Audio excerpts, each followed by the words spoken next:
Hello student. तो जो हमारा चैप्टर चल रहा है इलेक्ट्रिकल मेजरिंग इंस्ट्रूमेंट, ठीक है, उसमें आपका अगला टॉपिक है कि हम मेजरमेंट ऑफ रेजिस्टेंस, प्रतिरोध का मापन कैसे करते हैं। ठीक है, तो डिफरेंट टाइप के रेजिस्टेंस, जैसे आपका मीडियम रेजिस्टेंस हो गया, हाई रेजिस्टेंस हो गया, ठीक है, लो रेजिस्टेंस हो गया। तो इन्हीं के बेसिस पर हम अलग अलग मेथड यूज करते हैं। ठीक है, तो आज का आपका टॉपिक हो गया measurement of resistance. Measurement of resistance, ठीक है।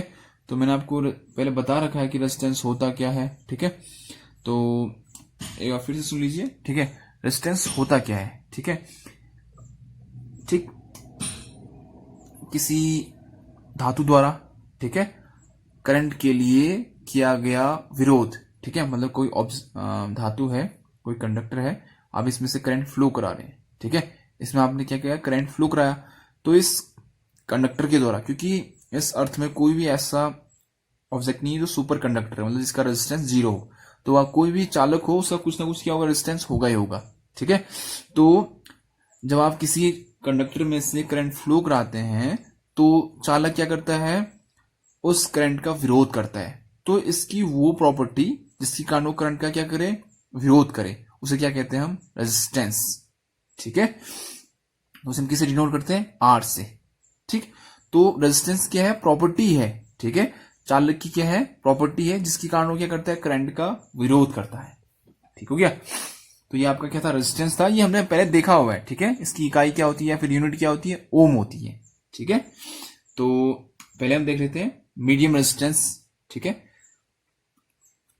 मीडियम रेजिस्टेंस के बारे में। ठीक है, मीडियम रेजिस्टेंस,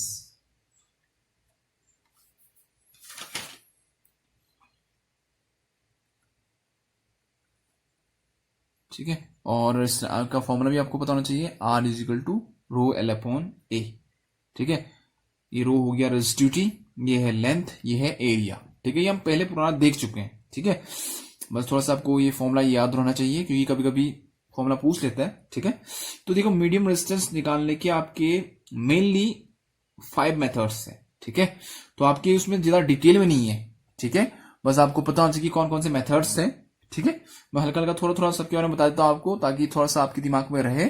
ठीक है, तो मीडियम रेजिस्टेंस कहां से कहां तक होता है आपका, मीडियम रेजिस्टेंस की अगर हम बात करें तो 1 ओम से ज्यादा होना चाहिए, 1 ओम से ज्यादा, और 100 किलो ओम से कम का जो रेजिस्टेंस होता है उसे हम मीडियम रेजिस्टेंस की रेंज में रखते हैं। ठीक है, ये ध्यान देना कि रेजिस्टेंस अगर 1 ओम से ज्यादा है और 100 किलो ओम से, ठीक है, कम है, तो उसे हम क्या कहेंगे, मीडियम रेजिस्टेंस कहेंगे।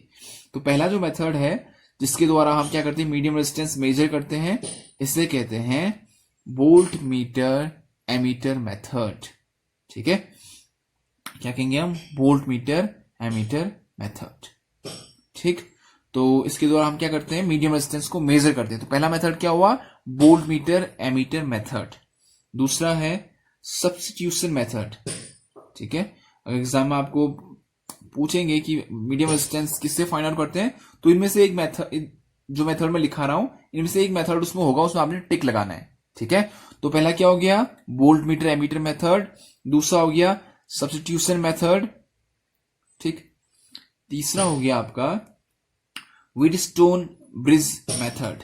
ठीक है, ये आप लोगों ने 10th 12th में देखा है, व्हीटस्टोन ब्रिज। ठीक है, ठीक है, तो व्हीटस्टोन ब्रिज मेथड, जिसमें P upon Q equal to R upon S निकलता था। ठीक है, तो तीसरा मेथड कौन सा है, व्हीटस्टोन ब्रिज मेथड।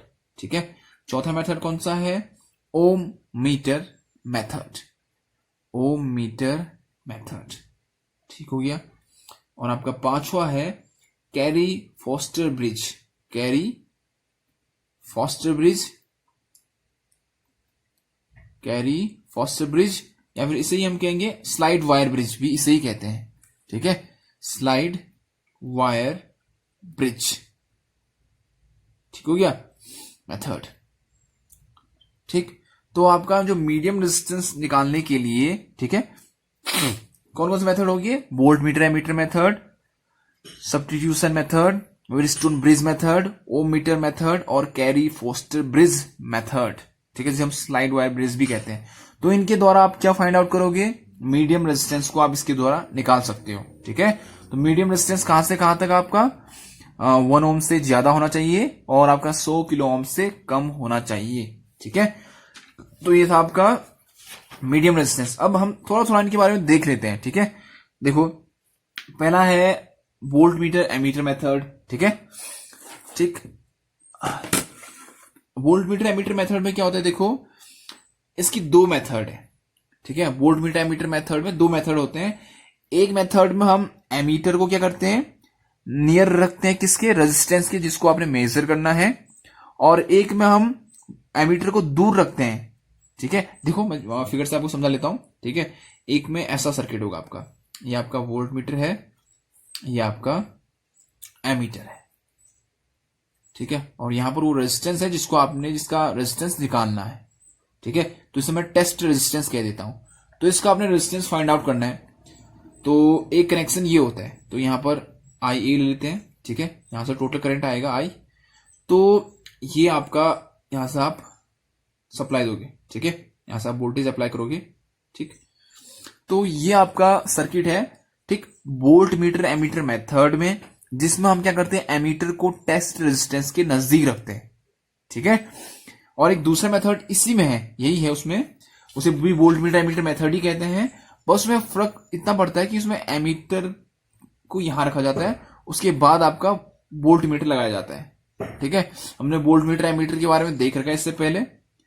ये आपका हो गया टेस्ट रेजिस्टेंस, जिसका रेजिस्टेंस आपने फाइंड आउट करना है, ठीक है। मतलब हम रेंज के हिसाब से कि कहां पर एरर कम ज्यादा आएगा उसी हिसाब से इसको यूज करते हैं। तो यहां से आई आ गया, इससे मान लो कि कितना करंट, वोल्ट करंट जा रहा है, आई वी जा रहा है, ठीक है, और इसमें कितना करंट जा रहा है, आई आर जा रहा है, ठीक है। तो वोल्टमीटर का रेजिस्टेंस कितना मान लेते हैं, आर वी मान लेते हैं, ठीक है, और ये आर टी है ही। तो ये जो आपका वोल्टमीटर एमीटर मेथड है, इसमें 2 मेथड आते हैं।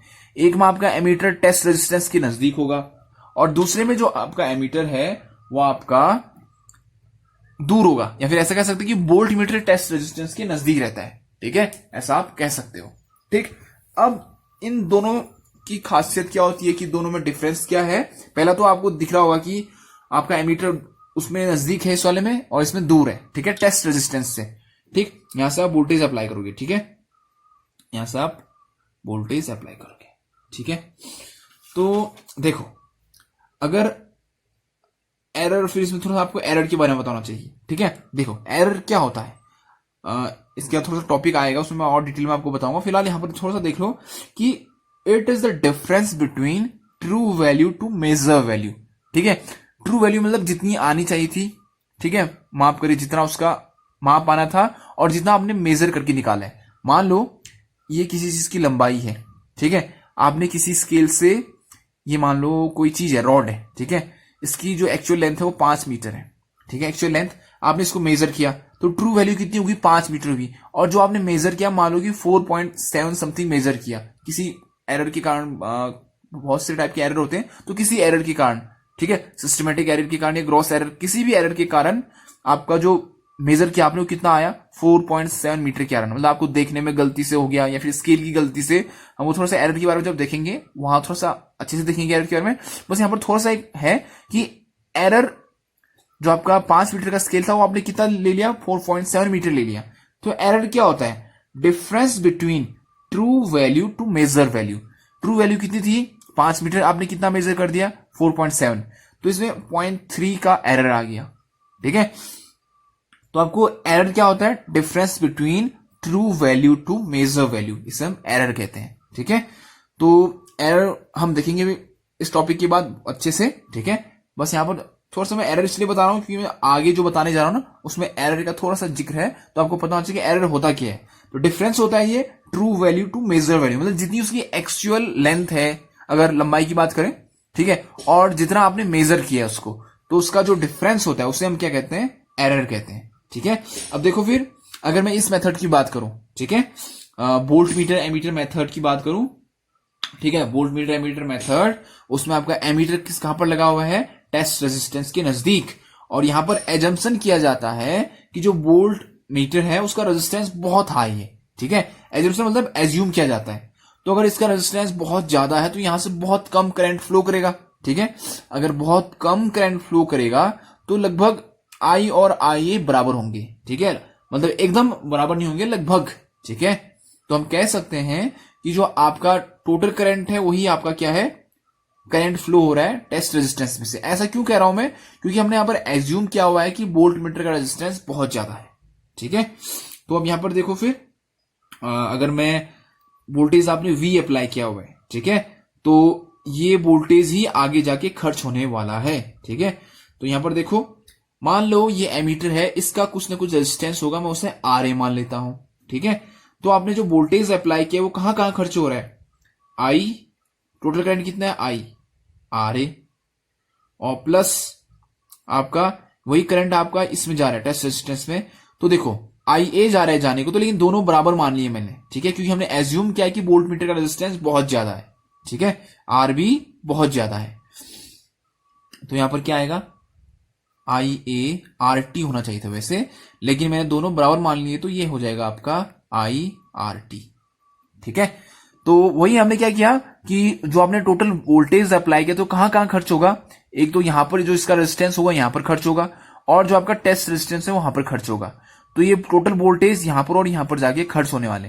तो मैंने लिख लिया कि टोटल वोल्टेज बराबर क्या होगा, IRA प्लस IART, और I को मैंने I लिख दिया है, ठीक है।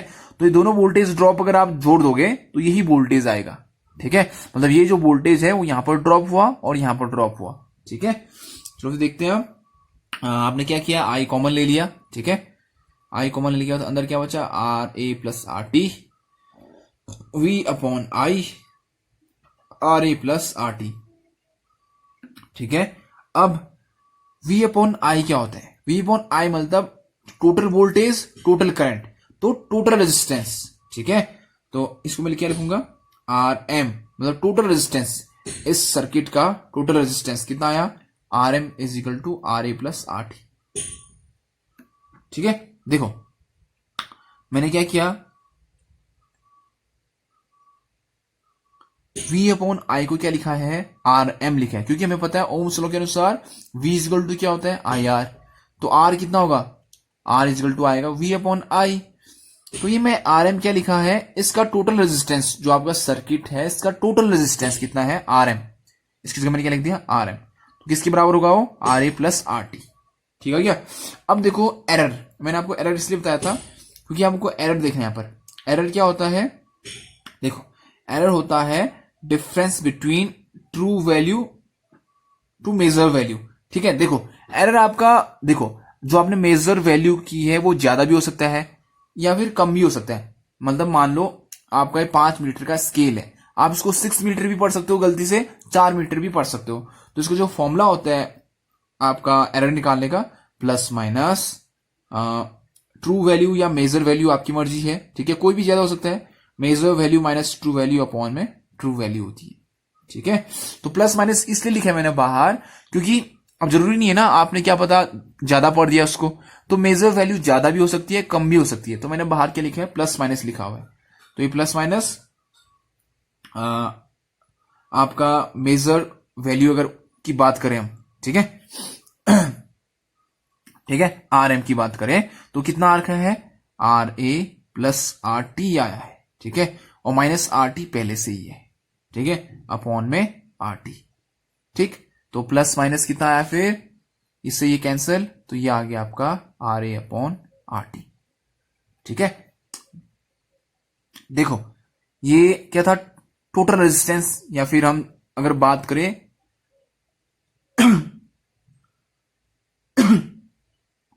ठीक, तो मैं V को कॉमन ले लेता हूं, तो अंदर क्या बचा, Q upon P plus Q minus V तो बाहर ले गया, S upon R plus S, ठीक है।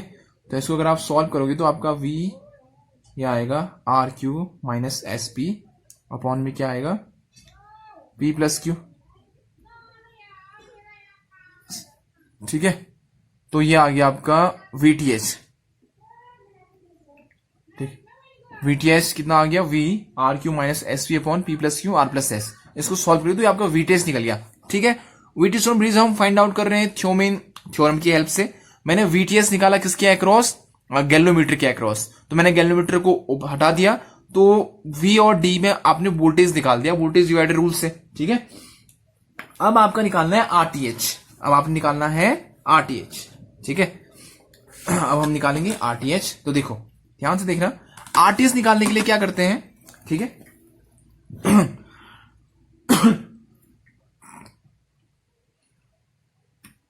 ठीक, मैं क्या करूंगा, वोल्टेज सोर्स को शॉर्ट कर दूंगा, ठीक है। हमने देखा ना कि जब भी हमें टोटल रेजिस्टेंस निकालना होता है तो वोल्टेज सोर्स को शॉर्ट कर देते हैं, ठीक है।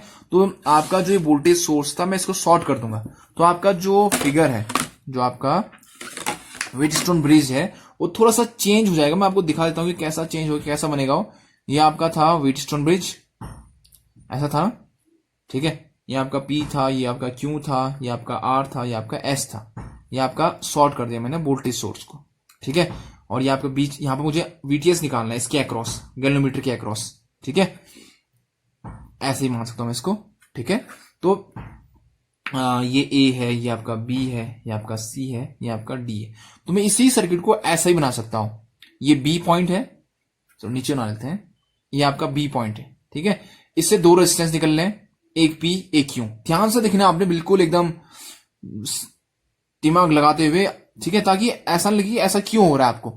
V, ठीक है, ये B हो गया, दो रेजिस्टेंस P और Q, ठीक है, P और Q, ठीक। उसके बाद ये शॉर्ट वाला सिरा, ठीक है, ये शॉर्ट वाला सिरा। फिर उसके बाद दो रेजिस्टेंस और आते हैं। फिर इस शॉर्ट के बाद दो रेजिस्टेंस कौन कौन से आएंगे, R और S। तो दो रेजिस्टेंस R और S, और R और S से क्या जुड़ा है आपका, ये है आपका D। तो ये पॉइंट है आपका D। तो ये ध्यान रखना है आपने, देखो ये पॉइंट था आपका B पॉइंट, ठीक है। B से दो रेजिस्टेंस निकलने चाहिए P और Q, B से दो रेजिस्टेंस निकलने चाहिए P और Q, D से दो रेजिस्टेंस निकलने चाहिए R और S, ठीक है। और ये पॉइंट आपका A और C दोनों आपस में क्या है, शॉर्ट है। तो मैंने इस लाइन को यहां पर ड्रॉ किया हुआ है, शॉर्ट वाली लाइन को। तो आपका ये फिगर ऐसा बन गया है, ठीक है। तो आपने इसको ध्यान देखना है। और ऐसा फिगर कैसे बना, ठीक है। आरटीएस निकालने के लिए क्या किया आपने, वोल्टेज सोर्स को शॉर्ट कर दिया, ठीक है। और आपने जिसके अक्रॉस रेजिस्टेंस निकालना है उसको ओपन किया हुआ, तो हमने पहले से ओपन किया था। फिर आपने इस सर्किट को इसमें चेंज किया हुआ है, ठीक है।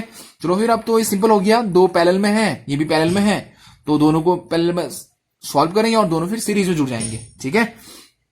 चलो फिर फटाफट आरटीएस निकाल लेते हैं। RTS equal to P Q upon में P प्लस क्यू, और ये आएगा आपका आर एस अपॉन में R प्लस एस, ठीक है। तो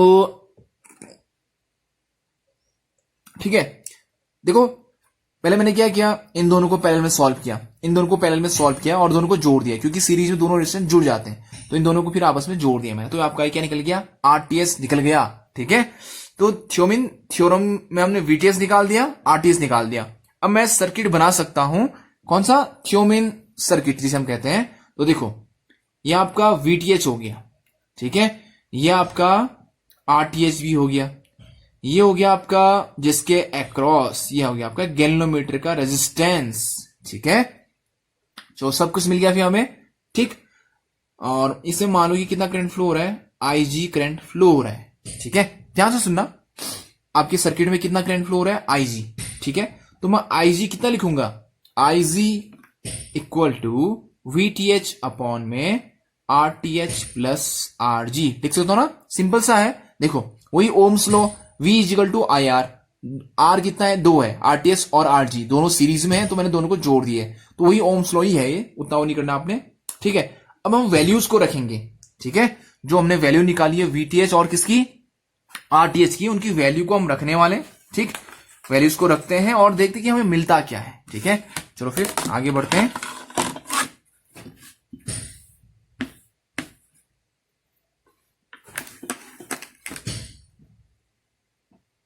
ठीक है, चलो फिर ये हो गया आपका वैल्यूज को पुट करना।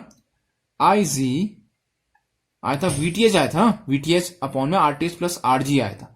तो वीटीएच का मान कितना आया था, फिर वीटीएच कहां निकाला था हमने, ये है वीटीएच, ठीक है, VTH आया था इतना, तो VTH की जगह मैं रख देता हूं V आर क्यू अपॉन में एस पी, अपॉन में क्या है P प्लस क्यू और R प्लस S, ठीक है, अपॉन में RTS प्लस RG लिखना है, ठीक है।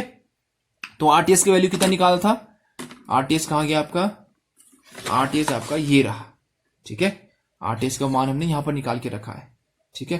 तो RTS का मान पी क्यू प्लस या P प्लस क्यू और ये हो गया RS upon R plus S plus में RG।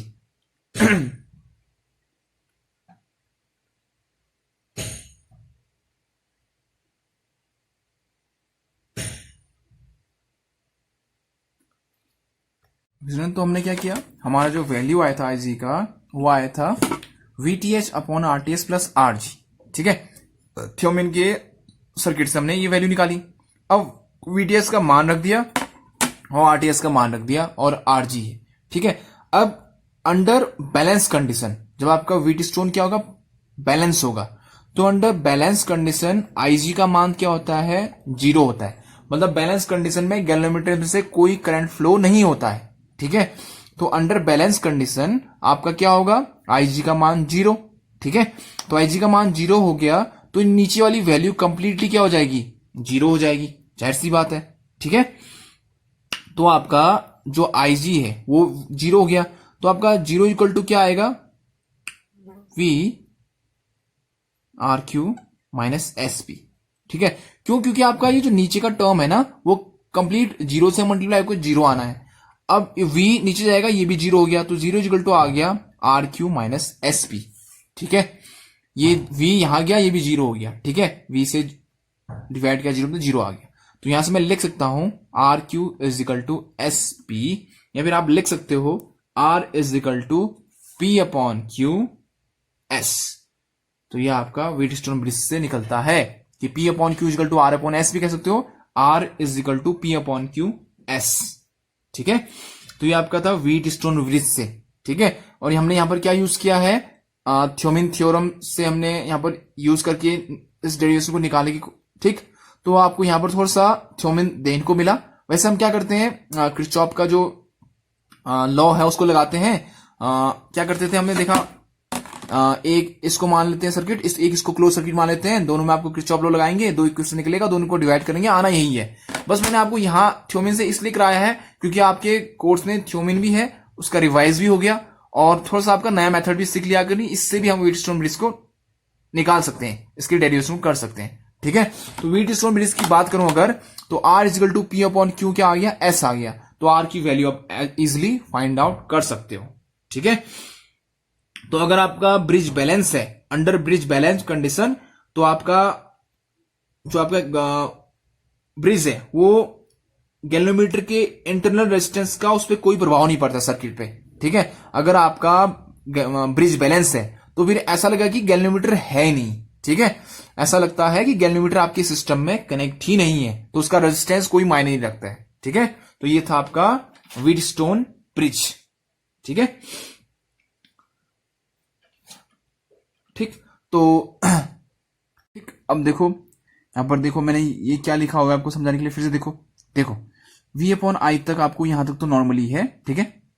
V अपॉन आई को मैंने क्या लिख दिया है, RM लिख दिया है। क्यों लिखा है, क्योंकि V टोटल वोल्टेज है, I टोटल करंट है, तो ये RM क्या हुआ, टोटल रेजिस्टेंस हुआ इस सर्किट का, ठीक है।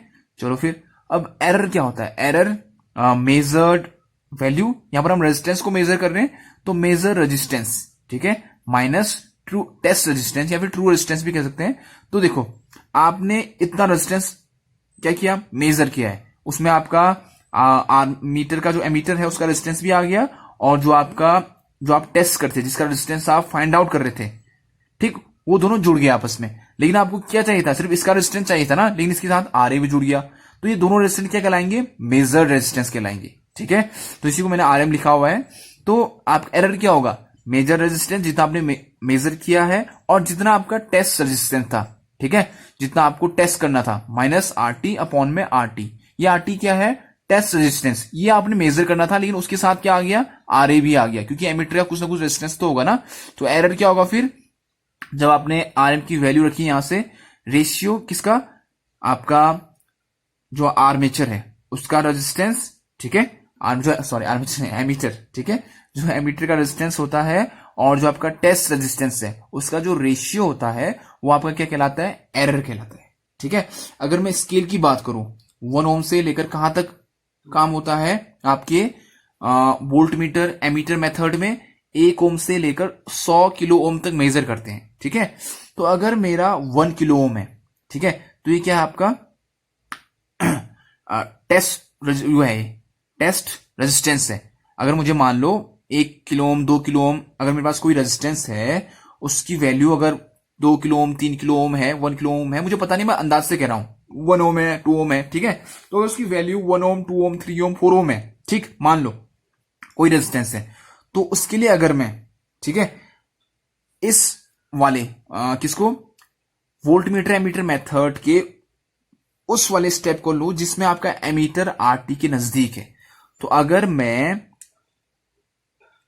1 ओम के लिए मान लो 1 ओम के लिए मैं ये वाला मेथड अगर यूज कर रहा हूं, फर्स्ट वाला, ठीक है, जिसमें एमीटर रेजिस्टेंस के नजदीक है, तो उसमें क्या होगा, जो आपका टेस्ट रेजिस्टेंस है उसकी वैल्यू कम है अगर, तो उसमें एरर क्या आएगा, ज्यादा आएगा। ध्यान से सुनना आपने, अगर मैं वोल्ट मीटर एमीटर मेथड में 1 किलो ओम से 100 किलो ओम तक होता है ये हमें पता है, और मैं कौन सा मेथड यूज कर रहा हूं जिसमें एमीटर किसके नजदीक है, आपका टेस्ट रेजिस्टेंस के नजदीक है, तो उसमें ये एरर का फॉर्मूला ये आता है RA/RT। तो इसमें अगर क्या होगा, अगर इसमें मैं देखूं कि 1 ओम है आपका रेजिस्टेंस को मेजर करना है, तो नीचे आएगा, ठीक है, तो अगर नीचे कम होगा तो एरर आपका बहुत ज्यादा आएगा, क्योंकि एरर में क्या है, आपका जो टेस्ट रेजिस्टेंस है वो नीचे आ रहा है, तो अगर आपका टेस्ट रेजिस्टेंस बहुत कम है तो एरर बहुत ज्यादा आएगा, ठीक है। तो अगर आपका रेजिस्टेंस कम है तो एरर बहुत ज्यादा आएगा, एरर इज मोर। लेकिन अगर आपका रेजिस्टेंस जिसको आप टेस्ट कर रहे हो उसकी वैल्यू ज्यादा है, अगर आपका आरटी ज्यादा है, ठीक है, आरटी ज्यादा है, तो उसका एरर क्या आएगा, कम आएगा, एरर कम आएगा। तो आपका ये मेथड जिसमें एमीटर टेस्ट रेजिस्टेंस के नजदीक है किसके लिए सुटेबल है, बेस्ट मेथड है ये for medium range higher scale के लिए, ठीक है। तो हम इसको किसके लिए यूज करेंगे, ठीक है, आपका एमीटर जब टेस्ट रेजिस्टेंस के नजदीक है तो इसके लिए हम कहां यूज करेंगे, मीडियम के लिए ही यूज करेंगे, मीडियम तो why medium range for higher scale, ठीक है, हायर स्केल के लिए हम यूज करेंगे तो उसमें एरर कम आएगी, ठीक। तो ये आपका वोल्ट मीटर एमीटर मेथड है जिसमें आपका एमीटर टेस्ट रेजिस्टेंस के नजदीक रखा हुआ है, ठीक है। वैसे आपका देखो, आपकी इसमें डेरिवेशन नहीं है, ठीक है, बस आपको थोड़ा सा मुझे समझाना था कि किस टाइप से निकालते हैं, ठीक है। तो अगर मैं इस वाले मेथड की बात करूं जिसमें आपका एमीटर, ठीक है, दोनों मेथड आपके वोल्ट मीटर एमीटर मेथड ही है, ठीक है, दोनों मेथड, बस दोनों में इक्विपमेंट रखने का अलग अलग तरीका है। इसमें एमीटर रेजिस्टेंस के नजदीक है टेस्ट रेजिस्टेंस के, और दूसरे में एमीटर टेस्ट रेजिस्टेंस से दूर है, ठीक है। तो दूसरे वाले में जो रेशियो आता है ना, वो क्या आता है वो भी आपको पता होना चाहिए। तो जो दूसरे वाले में एरर आता है दूसरे मेथड में, ठीक है, मैं सीधे आपको सॉल्व नहीं करा रहा हूं क्योंकि आपके उसमें है नहीं, ठीक है, वो तो मैंने आपको समझाने के लिए फर्स्ट वाला बता दिया था। तो इसमें एरर का जो रेशियो आता है वो आता है आपका RT/RV आता है, ठीक है, जब आपका वोल्ट मीटर टेस्ट रेजिस्टेंस के नजदीक है, मतलब दूसरा वाला मेथड, तो उसमें रेशियो क्या आता है, RT/RV। तो अगर मैं रेंज की बात करूं तो अगर रेंज कम होगा तो आपका एरर कम आएगा, क्यों, क्योंकि एरर अब किसके सीधे इक्वल है, आरटी के सीधे डायरेक्टली प्रोपोर्शनल है, मतलब आरटी ज्यादा होगा तो एरर ज्यादा आएगा। तो अगर आपका जो मेजरिंग रेजिस्टेंस है वो कम है तो जाहिर सी बात है एरर कम आएगा। देखो आरटी क्या चीज होती है, जिसका जो रेजिस्टेंस आप मेजर कर रहे हो, ठीक है, तो अगर 1 ओम है 2 ओम है, ठीक है, तो एरर भी क्या आएगा, कम आएगा। तो आपका जो दूसरा मेथड है, ठीक है, तो ध्यान से सुनना कि वोल्ट मीटर अगर टेस्ट रेजिस्टेंस के नजदीक वाला मेथड है, मतलब वोल्ट मीटर अगर टेस्ट रेजिस्टेंस के नजदीक वाला मेथड है, तो उसमें ये वाला मेथड किसके लिए सुटेबल होता है, मीडियम रेंज तो वाई, ठीक है, मीडियम रेंज तो वाई फॉर लोअर रेंज के लिए, लोअर रेंज के लिए, ठीक है, क्योंकि जितना कम रेंज होगा उतना ही एरर कम आएगा, ठीक। जबकि इससे पहले वाले में उसमें क्या था, आपका RA अपॉन क्या आ रहा था, RT आ रहा था, तो वहां जितना रेंज कम होता उतना ही एरर ज्यादा था। क्यों? क्योंकि वहां इनवर्सली प्रोपोर्शनल था। ठीक है, एरर आपका इनवर्सली प्रोपोर्शनल था, नीचे आ रहा था। तो स्केल में रेजिस्टेंस जितना कम होगा एरर उतना ही ज्यादा, तो इसलिए हम वहां हायर स्केल के लिए यूज कर रहे थे उसको। यहां पर देखो ऊपर है डायरेक्टली प्रोपोर्शनल है, जितना छोटा स्केल उतना ही एरर कम, तो मैं इसको छोटे स्केल के लिए यूज करूंगा। ठीक है, देखो मीडियम रेंज रेजिस्टेंस ही निकालूंगा लेकिन लोअर रेंज के लिए। ठीक है, तो ये आपने याद रखना है। ठीक है, तो मीडियम रेजिस्टेंस फाइंड आउट करने के लिए हम किसको यूज करते हैं? पहला मेथड है वोल्ट मीटर एमीटर मेथड। ठीक है, उसके भी दो मेथड थे, कौन कौन सा? आपका एक में एमीटर टेस्ट रेजिस्टेंस के नजदीक था, दूसरे में आपका जो वोल्ट मीटर है वो टेस्ट रेजिस्टेंस के नजदीक था। ठीक है, अब देखो फिर नेक्स्ट मेथड इसी में। ठीक है, देखो आपके सिलेबस में सिर्फ रेजिस्टेंस ही दे रखा है फाइंड आउट कि कैसे हम रेजिस्टेंस फाइंड आउट करते हैं, तो मैं आपको हल्का हल्का इनके बारे में बताते जा रहा हूं। ठीक है, तो अच्छी से ध्यान से सुनते जाइए। ठीक, तो नेक्स्ट है आपका सब्स्टिट्यूशन मेथड। ठीक है, तो दूसरा मेथड है आपका सब्स्टिट्यूशन मेथड। Substitution method. ठीक है, तो देखो इसमें क्या होता है, सर्किट बना लेता हूं मैं आपको पहले समझाने के लिए। ये आपका एक रेजिस्टेंस है। ठीक है, ये आपका गैल्वेनोमीटर है। ठीक है, इसमें दो स्विच होते हैं, एक स्विच यहां पर होगा, एक स्विच यहां पर होगा। ठीक है, एक स्विच ये वाला पॉइंट, एक स्विच यहां पर पॉइंट। यहां पर उस रेजिस्टेंस को रखा जाता है जिसको अपने टेस्ट करना है, तो ये हो गया टेस्ट रेजिस्टेंस। यहां पर आपका स्टैंडर्ड रेजिस्टेंस को रखा जाता है जिसका मान आपको पता होगा। यहां पर क्या रखा जाता है? स्टैंडर्ड रेजिस्टेंस रखा जाता है। ठीक, और ये आपस में आगे जुड़े रहेंगे। ठीक है, और ये आपका वोल्टेज यहां से आप अप्लाई करोगे, इसमें करंट, ये आपका रेजिस्टेंस, और ये आपका गैल्वेनोमीटर है, और ये आपका गैल्वेनोमीटर का रेजिस्टेंस हुआ कुछ ना कुछ। ठीक है, तो ये आपका सर्किट डायग्राम हो गया सब्स्टिट्यूशन मेथड का। ठीक है, तो आपको पता होना चाहिए कि सर्किट डायग्राम कैसे होते हैं। आपको मैंने वोल्ट मीटर एमीटर मेथड बताया, तो उसका सर्किट डायग्राम को भी अच्छे से पता होना चाहिए। अगर सब्स्टिट्यूशन मेथड की बात करूं तो ये दिमाग में ये छपना चाहिए कि ऐसा सर्किट होता है उसमें। ठीक है, तो इसमें दो पोजीशन होंगे, पहला पोजीशन और ये सेकंड पोजीशन। मतलब आपका स्विच या तो यहां रह सकता है या फिर यहां रह सकता है, दोनों जगह साथ नहीं रहेगा। ठीक है, या तो ऊपर या फिर नीचे। ठीक, तो इसमें भी दो कंडीशन आते हैं कि जब आपका when voltage is same in both position, मतलब आपका 1 में भी और 2 में भी वोल्टेज क्या आए? सेम आए। ठीक है, और दूसरे में क्या होगा कि कंडीशन 1 में भी और दूसरे में भी, दोनों में करंट सेम आए। तो हम दोनों में देखेंगे तो उससे क्या निकल के आता है वो हम देखने वाले हैं। ठीक है, ठीक, तो पहला हम ले लेते हैं इसमें सब्स्टिट्यूशन मेथड में कि अगर आपका वोल्टेज सेम है दोनों कंडीशन पे। ठीक है, ये हम कौन सा मेथड देख रहे हैं? आपका सब्स्टिट्यूशन मेथड, और इससे हम क्या फाइंड आउट करते हैं? मीडियम रेजिस्टेंस को। ठीक है,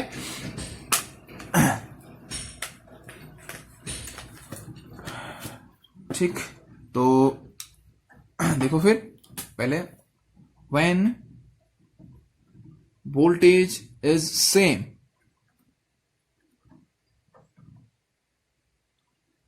इन बोथ स्विच पोजीशन। ठीक है, तो कंडीशन अगर बात करूं तो वोल्टेज दोनों क्या है? सेम है, मतलब यहां भी वोल्टेज सेम, यहां भी वोल्टेज सेम। ठीक है, तो देखो फिर V इक्वल टू, वोल्टेज दोनों में सेम है कह रहा है, स्विच 1 में भी सेम, स्विच 2 में भी, तो V इक्वल टू कितना आएगा फिर? देखो मान लो ये I है। ठीक है, ठीक, तो कंडीशन 1 के लिए मैं इसको I1 मान लेता हूं। ठीक है, मैं चेंज करते रहूंगा, ध्यान से देखते रहना आप। ठीक है, कंडीशन 1 के लिए वोल्टेज V है और I1 करंट फ्लो कर रहा है। ठीक है, तो ये वोल्टेज किसके बराबर होगा? जहां जहां ड्रॉप हुआ होगा उसको हम जोड़ देंगे तो मुझे अप्लाई किया हुआ वोल्टेज मिल जाएगा। मतलब आपका सर्किट कौन सा है फिर? अब देखो आपका जो करंट जा रहा है वो यहां से होते हुए, यहां से होते हुए, यहां से होते हुए इसे अपना सर्किट कंप्लीट करेगा। ठीक है, नीचे भी ओपन है तो इस रेजिस्टेंस का कोई काम नहीं है भी। ठीक है, तो चलो फिर लिख देते हैं फटाफट। I1 किसके साथ मल्टीप्लाई होगा? RH के साथ। ठीक है, प्लस I1 किसके साथ मल्टीप्लाई होगा? RG के साथ, क्योंकि गैल्वेनोमीटर का कुछ ना कुछ रेजिस्टेंस होगा। ठीक है, फिर I1 फिर RT, यहां पर क्या है आपका टेस्ट रेजिस्टेंस है, क्योंकि करंट इसमें से फ्लो हो रहा है। तो यहां पर जो ड्रॉप हुआ, यहां पर जो ड्रॉप हुआ, यहां पर जो ड्रॉप हुआ, उसको अगर आप जोड़ दोगे तो आपका जो आपने वोल्टेज अप्लाई किया है वो आपको मिल जाएगा। ठीक है, तो ये आपका वोल्टेज जो आपने अप्लाई किया और इतने जगह ये ड्रॉप हो रखा है। ठीक है, तो ये आपका वोल्टेज मिल गया, ठीक, जो आपने अप्लाई किया था। अब दूसरे स्विच की अगर बात करूं, मान लो ये कंडीशन 1 है, V1 की बात करूं। अब कंडीशन 2 में V2, ठीक है, V2 क्या होगा? अब कंडीशन 2 में ये V2 है, ये I2 है, ये V2 है। कंडीशन दूसरे के लिए, ये पहला कंडीशन था, ये दूसरा कंडीशन था।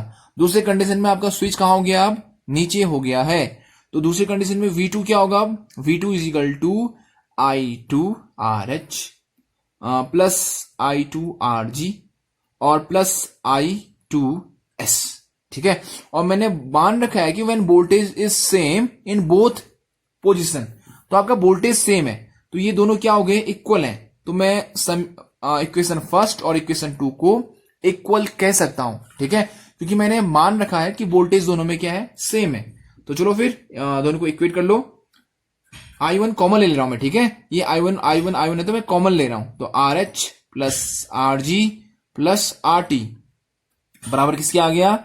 यहां भी मैं I2 कॉमन ले रहा हूं, RH प्लस RG प्लस क्या आया? S।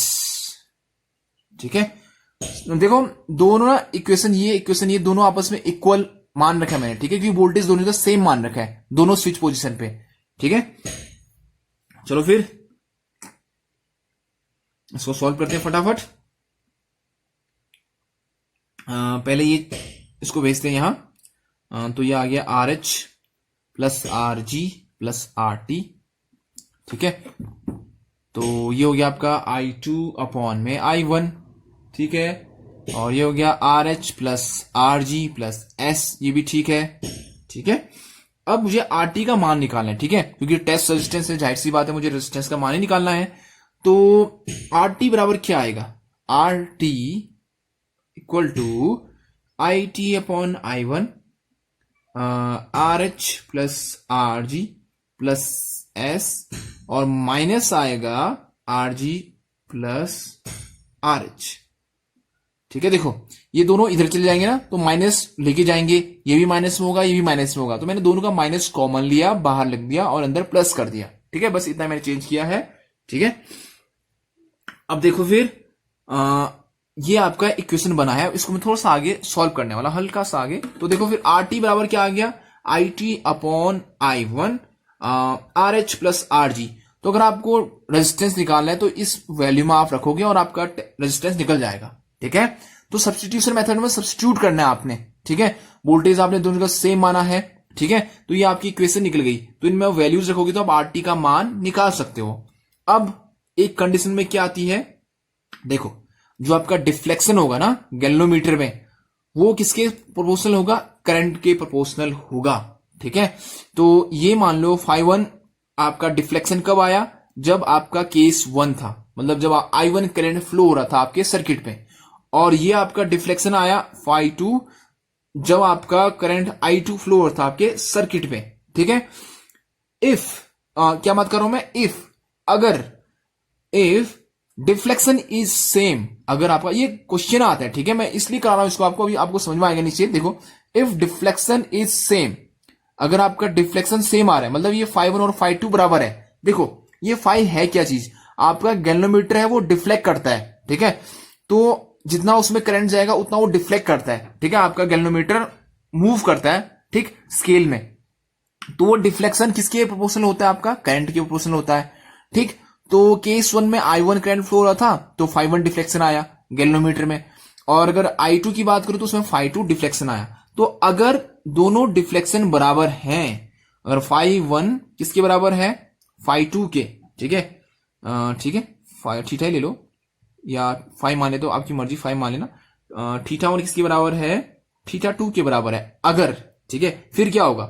तो मैं इस RT को ना क्या लिख सकता हूं? देखो ये φ2 किसके प्रोपोर्शनल होगा, मतलब ठीक है I2 जितना ज्यादा होगा उतना ही φ2 या θ2 होगा। तो मैं इसकी जगह θ2 लिख सकता हूं और इसकी जगह θ1 लिख सकता हूं। ठीक है, देखो जो ये इक्वेशन है ना, मैं इसी इक्वेशन को लिख रहा हूं, बस मैं I2 की जगह क्या लिख रहा हूं अब?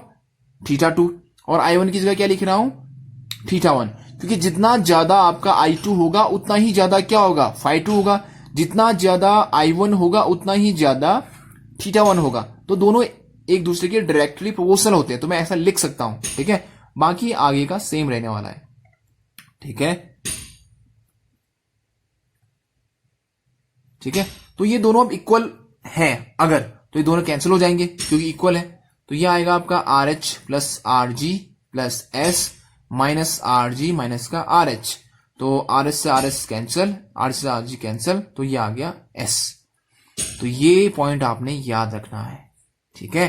अगर आपका जो सब्स्टिट्यूशन मेथड की बात करूं, अगर उसमें डिफ्लेक्शन सेम होगा तो आपका जो टेस्ट रेजिस्टेंस है उसका मान स्टैंडर्ड रेजिस्टेंस के बराबर होगा, ठीक है। ये पॉइंट आपने याद रखना है, ठीक है।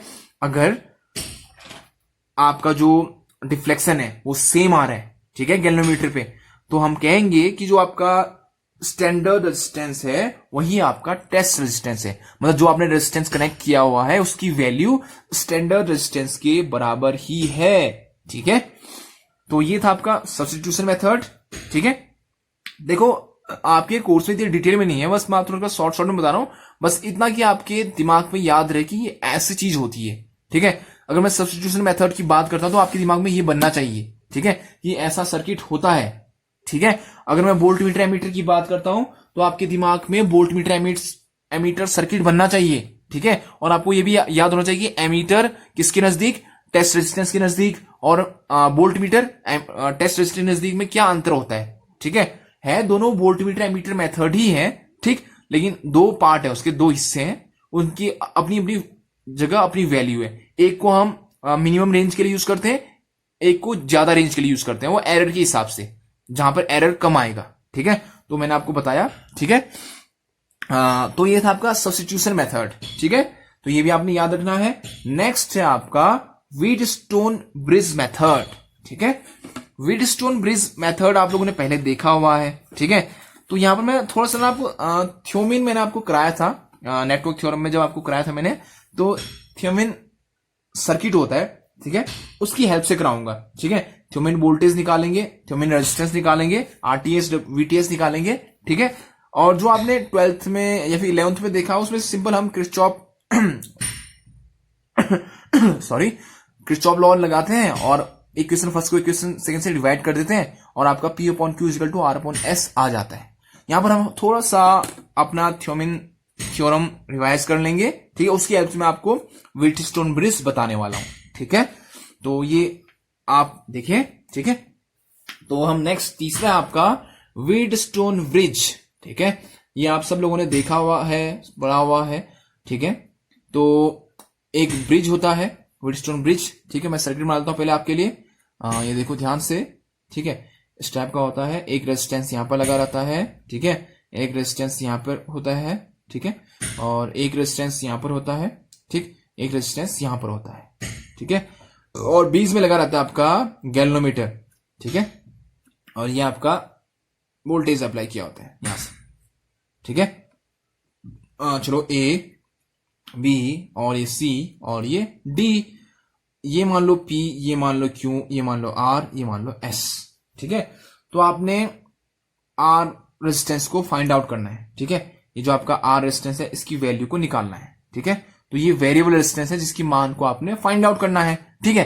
3 रेजिस्टेंस आपको पता होगा, ठीक है, 3 रेजिस्टेंस आपको मालूम होगा और आपने चौथे रेजिस्टेंस की वैल्यू को निकालना है, ठीक। तो व्हीटस्टोन ब्रिज सर्किट आपके सामने है, ठीक है। तो हम इसमें हम लगाने वाले हैं नेटवर्क थ्योरम, ठीक है। तो देखो फिर क्या होता है, सबसे पहले मैं निकालने वाला हूं थ्योरम वोल्टेज, ठीक है, वीटीएस निकालने वाला हूं, ठीक है। तो मान लो कि वीटीएस निकालते कैसे हैं, ठीक है, आपको पता है वीटीएस निकालने का तरीका क्या होता है, ठीक, जिसके अक्रॉस आपने वीटीएस निकालना होता है उसको ओपन कर देते हैं, ठीक है। तो अगर मैं देखो वीटीएस होगा कितना, ठीक है, ठीक, तो ये आपका है गैल्वेनोमीटर, तो मुझे इसके अक्रॉस क्या निकालना है, वीटीएस निकालना है, ठीक है।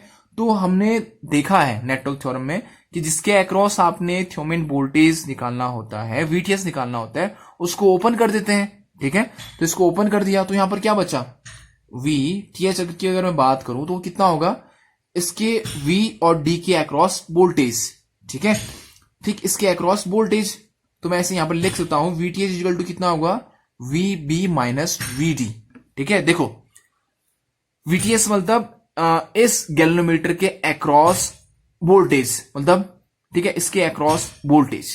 ठीक है, तो मैंने क्या किया, इस गैल्वेनोमीटर को हटा दिया, मान लो कि इसको ओपन कर दिया है, और इसके अक्रॉस मुझे वोल्टेज निकालना है। तो यहां पर वोल्टेज माइनस यहां पर का वोल्टेज, मुझे आप यहां पर का वोल्टेज मिल जाएगा। यहां पर जितना वोल्टेज होगा वीबी पे और यहां पर जितना वोल्टेज होगा, मैं दोनों को माइनस कर दूं तो मुझे गैल्वेनोमीटर के अक्रॉस वोल्टेज मिल जाएगा। ठीक है, तो देखो फिर वीबी कितना होता है, अगर मैं वीबी की बात करूं तो वही आपको अब लगाना है वोल्टेज डिवाइडर रूल। ठीक है, ये मैंने आपको बता रखा है, जितना वोल्टेज आ रहा है, ठीक है कितना वोल्टेज आ रहा है वी, और मुझे कहां पर फाइंड आउट करना है, देखो वी पर जो वोल्टेज होगा ना वही इस क्यू के अक्रॉस अप्लाई हुआ होगा। ठीक है, तो अगर मुझे इस रेजिस्टेंस के अक्रॉस वोल्टेज पता चल जाए तो मुझे यहां पर पता चल जाएगा।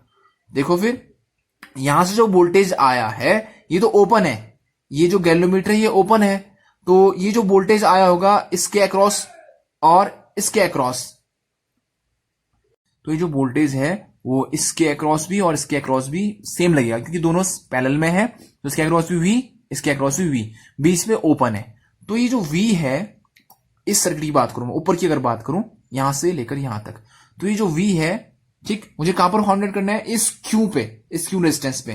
तो वी किसके साथ मल्टीप्लाई होगा, क्यू के साथ, अपॉन में ये जो वोल्टेज जिसके अक्रॉस बटने वाला है उन दोनों का सम, दो रेजिस्टेंस है, एक ये है एक ये है, तो दोनों का सम, ये वोल्टेज डिवाइडर हमने पहले देखा हुआ है। ठीक है, तो वी से अपने किसको मल्टीप्लाई किया, जिसके अक्रॉस निकालना है, अपॉन में दोनों रेजिस्टेंस का सम। मान लो ये दो रेजिस्टेंस है ए बी, ठीक है ए बी है, और आपने इसके अक्रॉस वी वोल्टेज अप्लाई किया है, तो मुझे यहां पर वोल्टेज निकालना है ना, तो वोल्टेज डिवाइडर रूल क्या कहता है, वी मल्टीप्लाई, यहां पर वोल्टेज निकालना है तो वी कहां पर, जहां पर वोल्टेज निकालना है उसका रेजिस्टेंस ले लो, अपॉन में दोनों जितना रेजिस्टेंस लगा है सर्किट में उनको जोड़ के लिखो वहां पर ए प्लस बी। ठीक है, अगर दो रेजिस्टेंस की बात करते हैं तो दोनों को जोड़ के नीचे लिख दो, और वी को मल्टीप्लाई किसके साथ करो, जहां पर रेजिस्टेंस निकालना है, तो मुझे क्यू पे निकालना था तो मैंने क्यू के साथ मल्टीप्लाई कर दिया, और दो रेजिस्टेंस कौन कौन से थे, पी और क्यू, तो पी और प्लस क्यू कर दिया। ठीक है, अब माइनस का साइन, अब वीडी निकालना है, वीडी मतलब इसके अक्रॉस जो वोल्टेज होगा, देखो इसमें लगना वी वोल्टेज ही है, मल्टीप्लाई यहां पर का रेजिस्टेंस अपॉन में आर प्लस एस। ठीक है, चलो फिर से देखते हैं। ठीक, अब यहां देखो दोनों जगह वी है तो मैं वी बाहर कॉमन ले रहा हूं। ठीक है,